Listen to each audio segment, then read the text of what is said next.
পড়াশোনা করতে হবে কিন্তু পড়তে ভাল লাগে না। এই পড়তে ভাল লাগে না এটা সবার কমন সেন্টিমেন্ট। কিন্তু আমার এমন একটা সময় এসেছিল যখন আমার মন খারাপ থাকলে আমি ম্যাথ সলভ করতাম। ফিজিক্স আমার একটুকু ভালো লাগতো না, সেখান থেকে ফিজিক্স আমার ফেভারিট সাবজেক্ট হয়ে গেছিল। আমাদের যে নিত্যদিনের পড়াশোনার সমস্যাগুলো আছে সেক্ষেত্রে আমি আমার পার্সোনাল কি সিক্রেট স্টাডি স্ট্র্যাটেজিস ফলো করছি সেটা নিয়ে আমাদের study smart not hard series.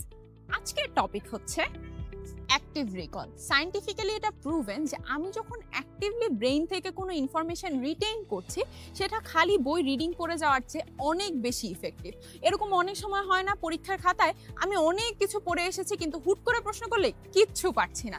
সেই সব ক্ষেত্রে আমাদের যে জিনিসটা করতে হবে, আমাদের ব্রেইন থেকে ইনফরমেশনটা বের করে আনতে হবে এবং সেটার জন্য বেস্ট ওয়ে হচ্ছে লাইনের পর লাইন হাইলাইট করা না, বরঞ্চ প্রশ্ন সলভ করা, ফ্ল্যাশ কার্ডস ইউজ করা, অথবা আমি যেটা পড়েছি সেটা একটা পেজে যা যা মনে আছে সব লিখে ফেলা, কিংবা একটা বন্ধুকে বোঝাতে পারি। এভাবে করলে কি হবে, পরীক্ষার খাতায় বা যে কোনো সময় একটা প্রশ্ন করলে এরকম মনে হবে না যে আমি কিচ্ছু পড়িনি, বরঞ্চ লম্বা ডিউরেশন ধরে ইনফরমেশনটা মাথায় রিটেইন হয়ে থাকবে। And for the part 2, keep following.